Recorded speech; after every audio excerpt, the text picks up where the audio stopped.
Alright, so what is going on, guys? Welcome back to another Plants vs Zombies 2019 video here today on my channel. Today we do have some information regarding when we could first hear about what this new game is going to be, and we also have some information behind the developer's thought process of what they do when they're going into developing games, and things that we may want to see in the future like crossplay and things like that. So if you are excited for today's video, make sure you do go ahead and subscribe if you are new to the channel, and also smash that like button down below. Now, this information came about from Zach's video that he actually uploaded yesterday. If you haven't already seen that video, it's about 30 minutes long. I definitely recommend go checking it out. He did a Q&A with the developers, so if you haven't already watched it, which I'm pretty sure a lot of you have done, but if you haven't, I will leave the link down in the description so you can go ahead and check that out.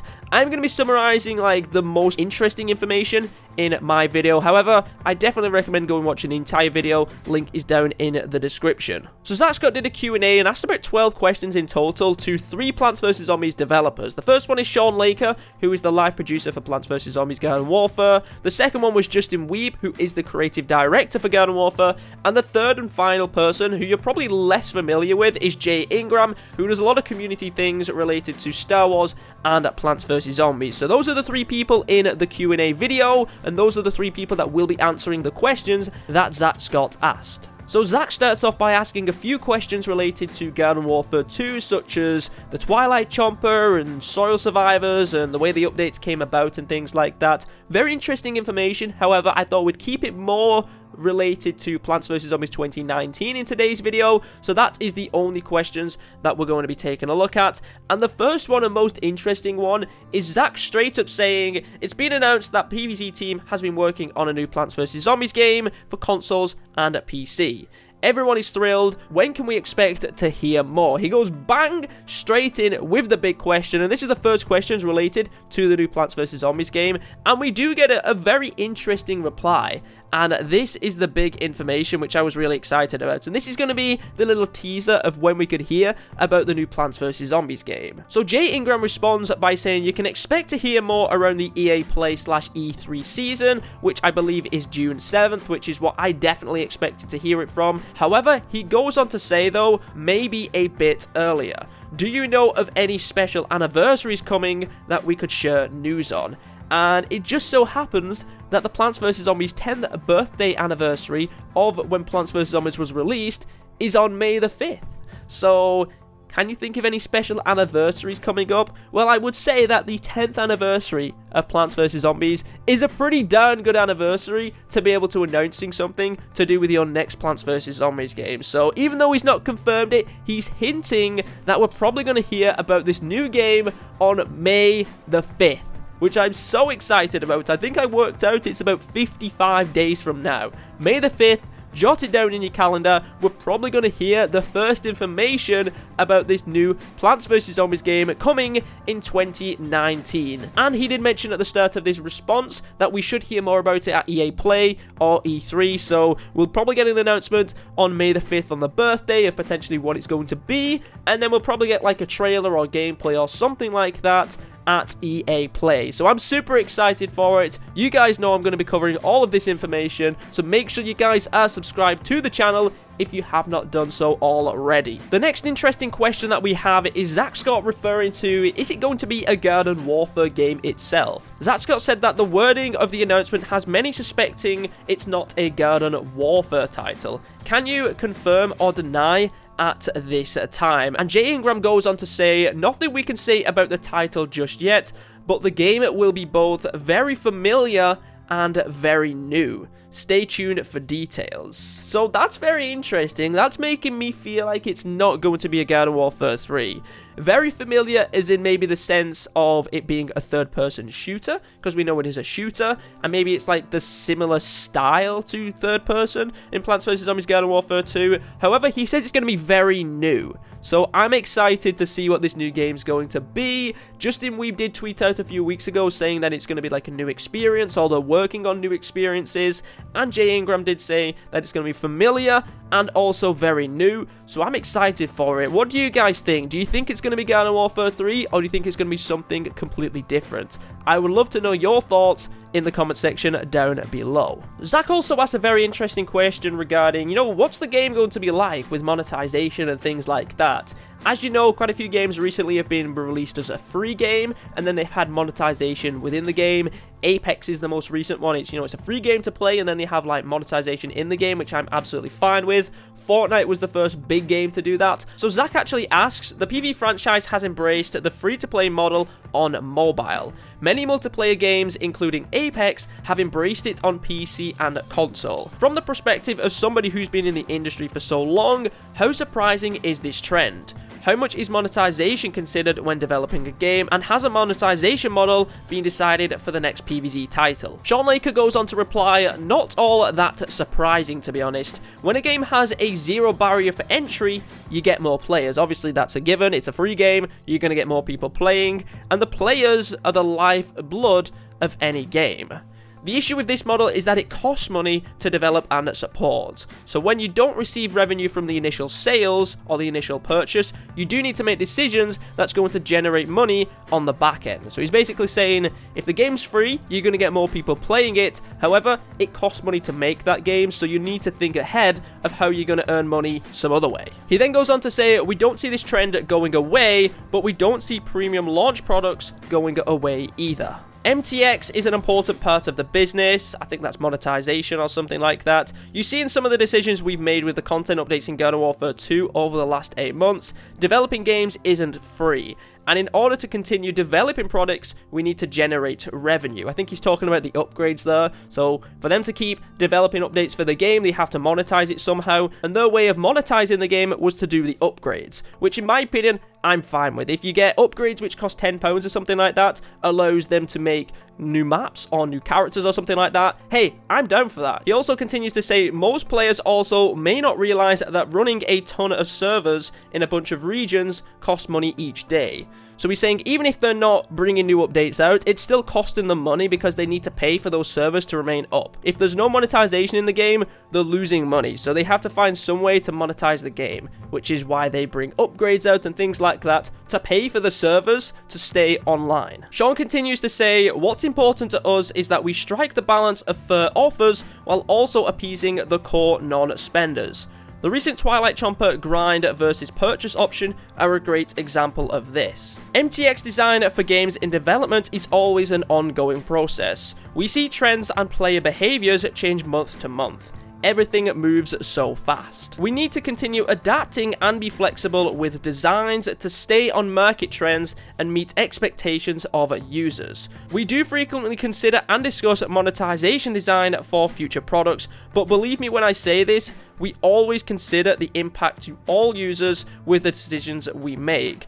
Garden Warfare has historically been very fair in the grind versus pay balance, and we have no plans to change that. So that's kind of a summary about, the game as in monetization and things like that. It's sounding like the next game's probably not going to be free to play because they generally are very kind with how you get your coins in the game and things like that. So you play the game, you get a decent amount of coins to be able to unlock things. So from the sound of that, it sounds like it's not going to be a free to play game. However, I did like that he did talk about monetization a little bit, and they want to try and find some fair way to balance things out. And I honestly don't mind the upgrades, and like I said a little bit earlier on, if bringing upgrades to the game is one way that they can keep supporting the game with content and maps and characters and things like that, then I'm happily going to be able to buy those upgrades, and I'm sure some other people watching this video are also happy to do that. However, you don't need to buy those upgrades, you can just simply play the game and you can unlock those items that way. An example for that is when the Torch and Tail upgrade came out.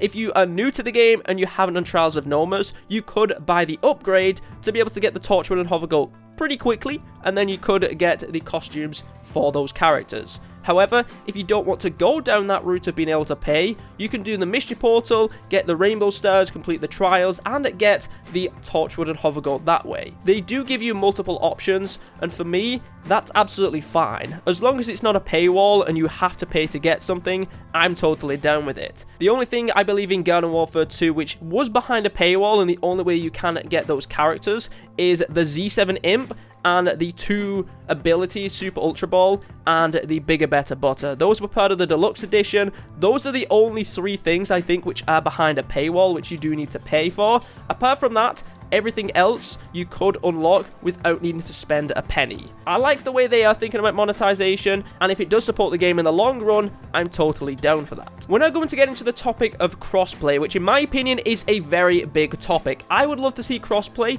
between Xbox and PlayStation. If the next game came to Switch, I'd love to see Xbox, PlayStation, and Switch being able to play together.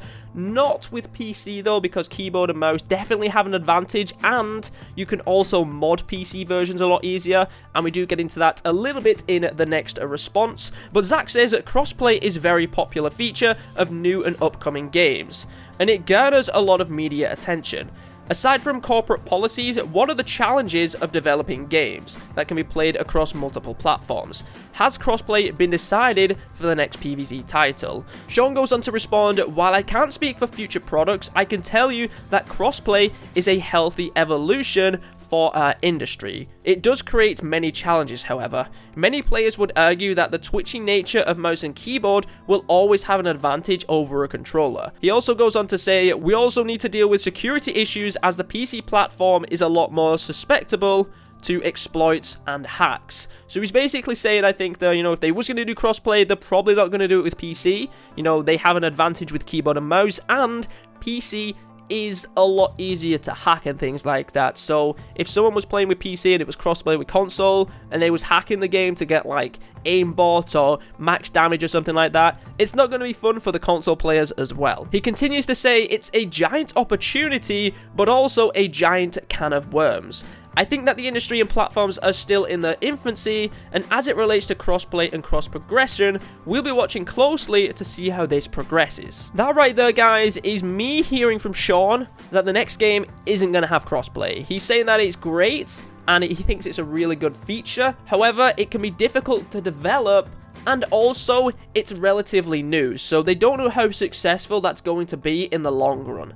I personally would love to have crossplay. I'm sure a lot of you guys would love to have crossplay if it was possible. However, he did say it can be very difficult to do crossplay, it can be very expensive, and because it's still a relatively new thing, they don't know how beneficial it would be in the long run. He does, however, say that they are watching it closely, so I don't know, maybe that's something they will decide to do down the road. So maybe when this new PvZ game comes out, it's not going to have crossplay. However, it's something that they will look into and could add down the road. And the final question, which I did want to talk about in today's video, is still kind of related to future titles. Zach Scott says, when will Justin Weeb return to his racing roots? Give us the PvZ kart racer we all deserve. So if you did not know, Justin Weeb used to work on Need for Speed titles. I think there's actually a Need for Speed game where it has his image or his photo in the game as like some evil villain or something like that. So that's why he's referencing going back to his racing roots, and obviously mentions PvZ karting. I would love to see a PvZ karting game, in my opinion.